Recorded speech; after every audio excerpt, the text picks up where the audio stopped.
So my name is Jack. I am the commanding officer of the 6th Guards Airborne Division Living History Group.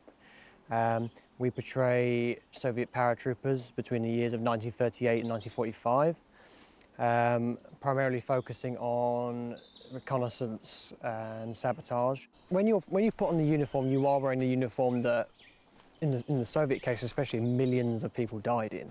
If you get that uniform wrong, I see it as a mark of disrespect against those people. If it's something really basic, like buttons or something like that, it's easy to change. Okay, yeah, you can change that by the next show. But if it's something like really big, like say boots, or they have the wrong belt, then it starts to get a little bit, it gets a little bit irritating and it is disrespectful. So it is extremely important to try and get as authentic as you possibly can. The gun alone was £325. All of this uniform together would be about 250, 300. All in all, with all of my kit I've bought, which is enough to probably equip 5 soldiers, is probably about £6,000. I'm not ashamed to admit it, I'm not. I was speaking to a friend of mine the other day and he was saying that it's interesting how, he does reenactment as an escapism, but I was saying that if I could do it, I would do that as my job. I live and breathe, living history and reenactment. It's all about getting into the mindset and thinking about how you would tackle the problems of a soldier at the time with the tools that he'd have at his disposal. The main thing is that you have to understand that it's history and that it's people. And that's probably the most important thing about history that a lot of people forget, is that it is real people that have experienced it, fought, died, lived, worked, sat around a campfire, having drinks, having a laugh, things like that. So I'd say those are probably the most important things to remember.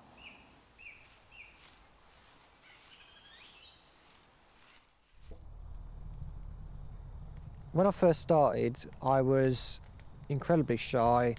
I only knew a couple of people in the group that I'd spoke to online like a year previous.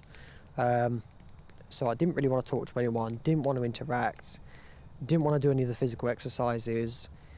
And that carried on for about a year and a half. And then after that, it just started to build my confidence. I felt comfortable around people. I made new friends. And it just gave me a new perspective of everything.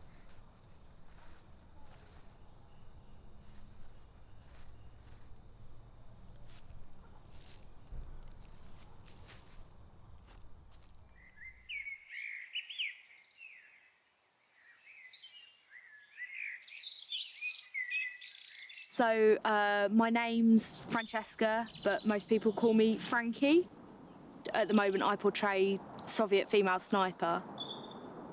Snipers are sort of a force multiplier, so they really hide and just take out pretty much as many people as they can. We did an experiment a couple of years ago at an event, and I was up in a tree and I managed to take out 16 people and no one saw me. I actually met my husband reenacting.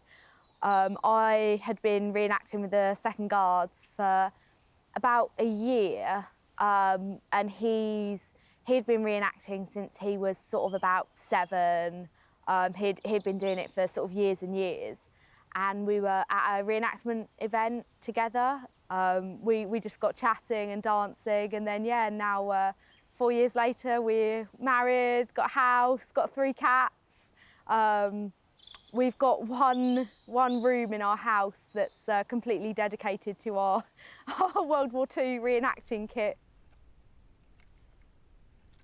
So we have sort of Soviet, US Marine Corps, 1st Special Service Force, Airborne, M43 and armoured, his US Navy uniform, his American officer's uniform. And these are our cake toppers. That's what we were wearing when Ben and I met.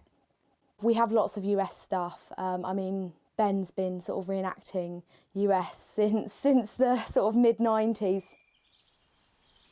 So for me, when I started reenacting, it was the camaraderie.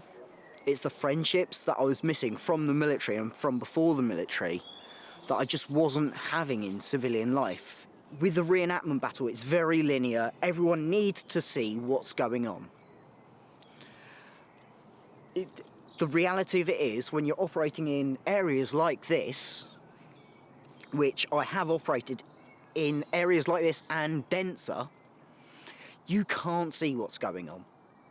You don't know where the enemy's firing from. But your first response is just aim and shoot in that direction. You don't get that in reenactment. As a child, I never understood that. A battle reenactment that you watch at a public event, or, you know, even the private events, they are nothing like real combat, because at the end of the day, you all gather around a campfire, you have a beer. You don't do that. You know, I have come back from operations where I've had to wash mine and my friends and my own blood off of my uniform before I could go out on patrol the next day, or even, in one case, that night. You don't get that at reenactments. And I went into the army as a very naive young person, having gone to these reenactments thinking I knew what to expect. But you never ever do.